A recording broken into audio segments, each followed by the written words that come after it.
WhatsApp guys, मैं अजय आपका दोस्त आज फिर से हाजिर हूँ एक और नई बायोलॉजी की क्लास लेकर। आज हम पढ़ने वाले हैं पाचन तंत्र। पिछली क्लास में हमने आरबीसी को कंप्लीट किया था। आज हम करने वाले हैं पाचन तंत्र, डाइजेस्टिव सिस्टम। चलिए तो स्टार्ट करते हैं।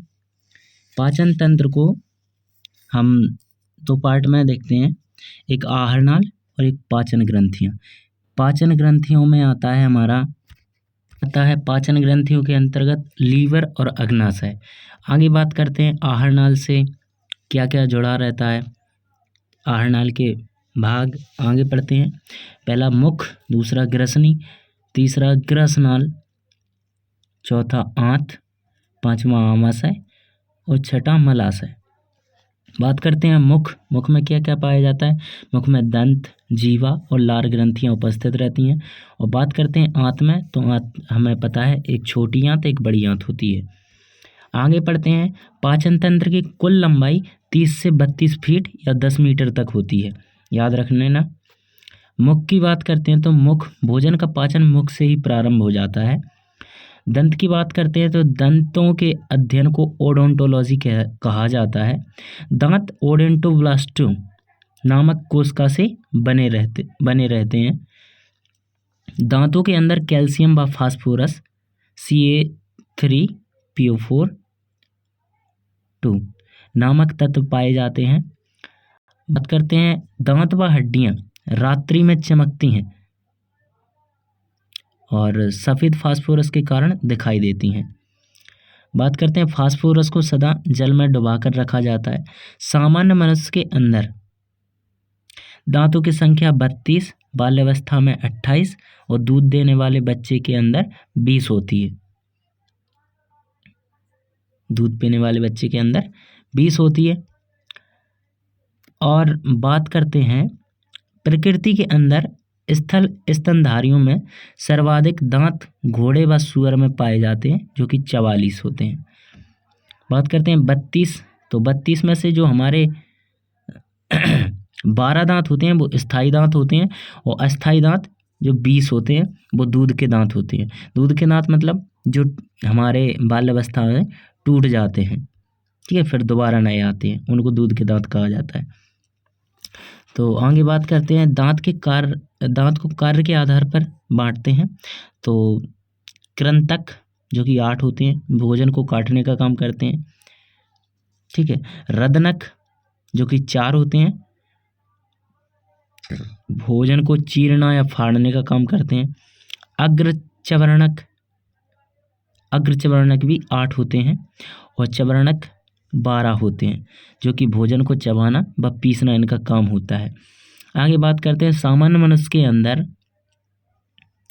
अक्ल डाढ़, मतलब इसको अक्ल की डाढ़ बोलते हैं, की संख्या 12 होती है, जो पूर्णतः 18 से 25 वर्ष के मध्य उगना प्रारंभ होती है, ठीक है। हाथी के दिखाई देने वाले दांत ऊपरी जबड़े के कृंतक दांत होते हैं, जो कि कितने होते हैं, कृंतक दांत हाथी के 14। आगे पढ़ते हैं। जाने वाले गैप को भरने के लिए चांदी का अमलगम भरा जाता है। चांदी का अमलगम क्या होता है, Hg+Ag, मतलब पारा प्लस चांदी को भरा जाता है। बात करते हैं जीवा की, तो जीवा का जो पार्श्व भाग होता है, जो बगल वाला, वो खट्टापन और अम्लीयता बताता है। पश्च भाग होता है जो पीछे वाला, वो कड़वेपन को बताता है। अग्रभाग होता है जो दांतों से कभी कभी दब जाता है, वो हमारे मीठेपन का स्वाद बताता है। वो जो मध्य भाग होता है वो नमकीन या तीखापन बताता है।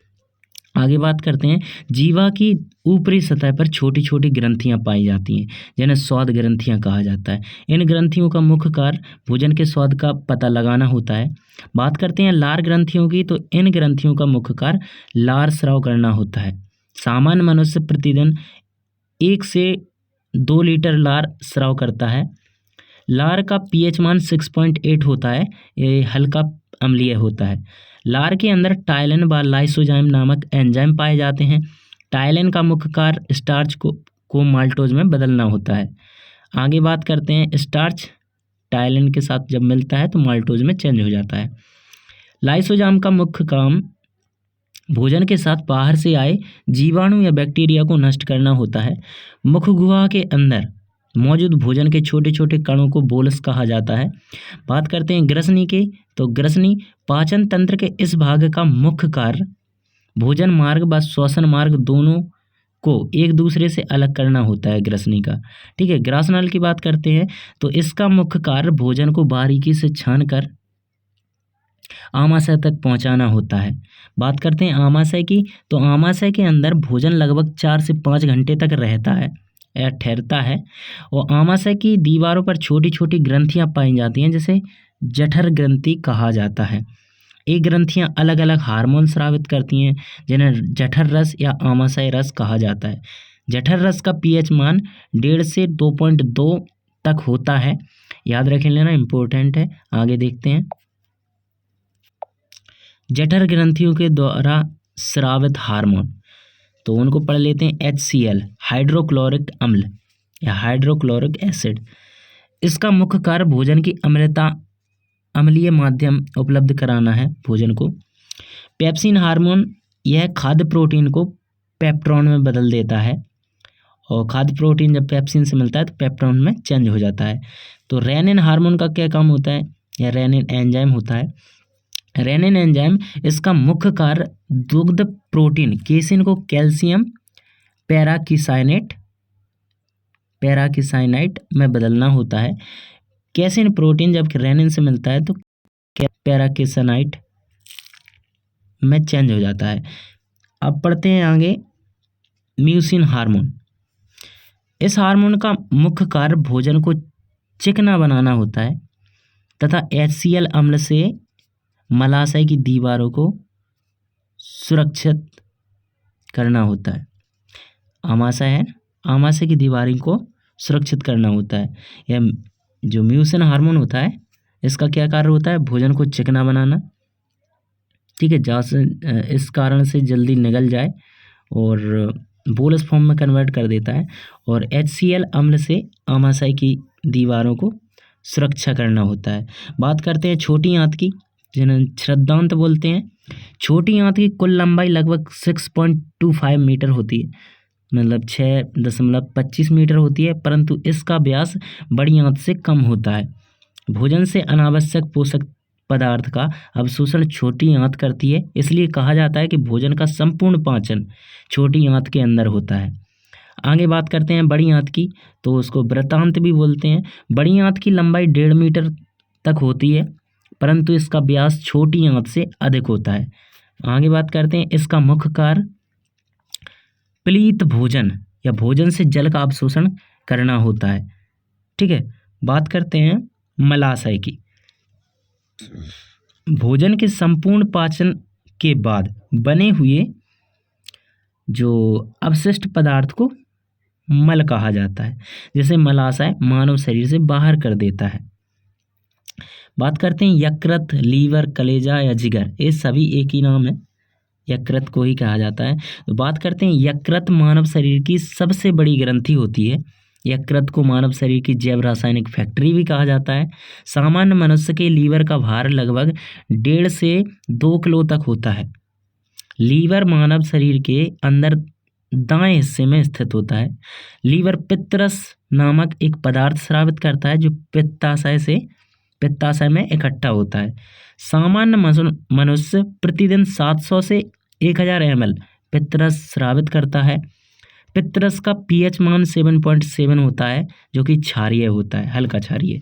बात करते हैं पित्तरस का मुख्य कार्य। पित्तरस का मुख्य कार्य भोजन को क्षारीय माध्यम उपलब्ध कराकर भोजन से वसा का पाचन करना होता है। पित्तरस के अंदर 2 वर्णक पाए जाते हैं पित्तरस, एक बिलिरुबिन, एक ब्लू वर्णन। तो बिलिरुबिन पीले रंग का होता है, ब्लू वर्णन हरे रंग का होता है। पीलिया रोग एक वायरस विषाणु जनित रोग है। और बात करते हैं मानव शरीर सर्वाधिक पुनरुद्धारण की क्षमता लीवर के अंदर होती है, जबकि सबसे कम प्रमस्तिष्क में तंत्रिकाओं कोशिका की होती है। आगे बात करते हैं, चलिए आगे बात करते हैं अग्नाशय ग्रंथि की। तो अग्नाशय ग्रंथि, इसकी आकृति नीम के पत्ते के समान होती है। इस ग्रंथि के अंदर अल्फा, बीटा और गामा कोशिकाएं पाई जाती हैं, कोशिकाओं का समूह पाया जाता है, इसलिए इस ग्रंथि को मिश्रित ग्रंथि कहा जाता है। बीटा कोशिका के समूह की खोज लैंगरहैंस नामक वैज्ञानिक ने की थी, इसलिए बीटा कोशिका के समूह को लैंगरहैंस द्वीप का समूह भी कहा जाता है। यह समूह इंसुलिन नामक हार्मोन स्रावित करता है, जो कि रक्त के अंदर पाई जाने वाली ग्लूकोज शर्करा की मात्रा को कंट्रोल करता है। इस हार्मोन की कमी से रक्त के अंदर ग्लूकोज शर्करा की मात्रा बढ़ जाती है, जिसके कारण मधुमेह या डायबिटीज शुगर नामक रोग हो जाता है। अग्नाशय ग्रंथि को मीठी बेड भी कहा जाता है, याद रख लेना, मीठी बेड। ग्लूकोज इंसुलिन हार्मोन और पी कोशिका ग्लाइकोजन में चेंज हो जाता है। अल्फा कोशिका का समूह ग्लाइकोगॉन नामक हार्मोन स्रावित करता है, जो कि ग्लूकोज की कमी होने पर ग्लाइकोजन को ग्लूकोज में परिवर्तित करता है। ग्लूकागॉन को अल्फा कोशिका होती हैं वो ग्लूकोज में चेंज कर देती हैं। बात करते हैं जो गामा कोशिकाओं का समूह सोमेटोस्टेटिन नामक हार्मोन स्रावित करता है, जो कि भोजन का स्वादीकरण की अवधि को बढ़ाता है। तो यहाँ पे हमारा ये टॉपिक समाप्त होता है। आशा करता हूँ आपको समझ में आया होगा। अगर आपको मेरे वीडियोस पसंद आते हैं जो आपके लिए उपयोगी साबित हो रहे हों, तो प्लीज़ मेरी वीडियो को लाइक शेयर कमेंट करना ना भूलें। Thank you.